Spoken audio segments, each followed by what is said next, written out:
Hello दोस्तों, स्वागत है मेरे कुक विद रिकू के चैनल में। मैदे और आटे की पूड़ियाँ तो आपने बहुत बार खाई होंगी। आज सूजी की बनी हुई पूड़ियाँ बनाइए। इसके लिए मैंने एक कटोरी सूजी ले लिया है और उसी नाप का उसी कटोरी में एक कटोरी मैंने पानी लिया है और दोनों को हम मिला देंगे। देखिए, एक कटोरी सूजी और एक कटोरी पानी, और दोनों को 10 से 15 मिनट के लिए ढक कर हम रेस्ट करने के लिए रख देंगे। देखिए, मैंने इसको रेस्ट करने के लिए रख दिया है। उसके बाद एक अलग बर्तन लेंगे और उसमें एक कटोरी मैदा लेंगे और उसमें थोड़ा सा चुटकी भर नमक भी मिलाएंगे। चुटकी भर नमक मिलाना है। उसके बाद मोयम के लिए हम इसमें तेल भी मिला देंगे। आप चाहे तो घी का भी प्रयोग कर सकते हैं। उसके बाद जो भीगी हुई हमारी जो सूजी थी उसको इस मैदे में हमको मिला देना है। देखिए, हमारी सूजी कितनी फूल गई हैं। अब इसको हम इसमें मिला देंगे और जिस तरह से हम मैदे और आटे से पूड़ी बनाने के लिए एक डो बनाते हैं, ठीक उसी तरह से हमें इसका एक सॉफ्ट सा डो तैयार करना है। देखिए, हमें इसमें ऊपर से पानी मिलाने की बिल्कुल भी ज़रूरत नहीं होगी। सूजी का पानी काफ़ी है इसका डो तैयार करने के लिए। अगर आपको लगे कि ये हाथ में चिपक रही है, थोड़ी सी गीली है, तो आप ऊपर से कुछ और मैदा मिला सकते हैं। इस तरह से देखिए, इसको अच्छी तरह से हाथ से मसल कर इसका एक सॉफ्ट सा डो तैयार कर लेना है।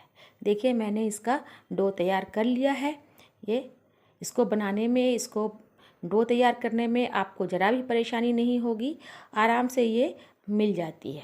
देखिए, अब इस डो से हमें इसके छोटे छोटे पेड़े बना लेने हैं। इस तरह से, जिस तरह से हम पूड़ियों के लिए पेड़े बनाते हैं, ठीक उसी तरह से हमें इसका छोटा छोटा गोल गोल पेड़े हम बना लेंगे। इन पेड़ों को दोनों हाथों से मसल कर एक गोल सी आकृति हमें देनी है। इस तरह से देखिए, अब हम एक रोलिंग प्लेट लेंगे और रोलिंग पिन लेंगे। उसके ऊपर सूखा मैदा हम फैला देंगे और पेड़ों को हम इसके ऊपर रख कर हमें इसका एक पूरी की आकृति में हमें इसको बेल लेना है। इसको बेलने में भी आपको ज़रा भी परेशानी नहीं होगी। आप थोड़ा सा ऊपर सूखा मैदा आप फैला लीजिए और आराम से ये आप इसको बेल सकते हैं। देखिए, एक मैंने बेल लिया है, एक और मैं आपको बेल कर दिखा दूंगी। देखिए, आप चाहे तो इसके ऊपर थोड़ा सा तेल भी फैला सकते हैं। देखिए, इस तरह से हल्के हाथों से इसको थोड़ा सा आप खींच कर इसका एक गोल सा हम पूरी के जैसे इसको हम बेल लेंगे। देखिए, इसी तरह से सारे पेड़ों से हम इस तरह से हम इसका एक पूरी की तरह हम सारे पेड़ों से हम बना लेंगे। देखिए, हमारी जो पूरी है वो हमने बेल ली है। देखिए, गोल एकदम सफ़ेद जैसी लग रही है। उसके बाद एक कढ़ाई लेंगे और उसमें हम तेल डालेंगे और एक एक करके पूरियाँ हम डालकर इसको हम तलेंगे। देखिए, आप स्पैचुला की सहायता से इस तरह से हम दबाएंगे एक तरफ से, ये आसानी से ये फूल जाती है। देखिए, सफ़ेद रंग की ये पूरियाँ बनती है। इस तरह से एक बार आप ज़रूर ट्राई करें।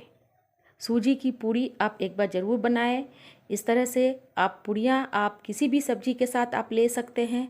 बच्चों को तो ये बहुत ही पसंद आती है। अगर मेरी ये रेसिपी पसंद आए तो लाइक शेयर ज़रूर कीजिएगा और मेरे चैनल को सब्सक्राइब भी ज़रूर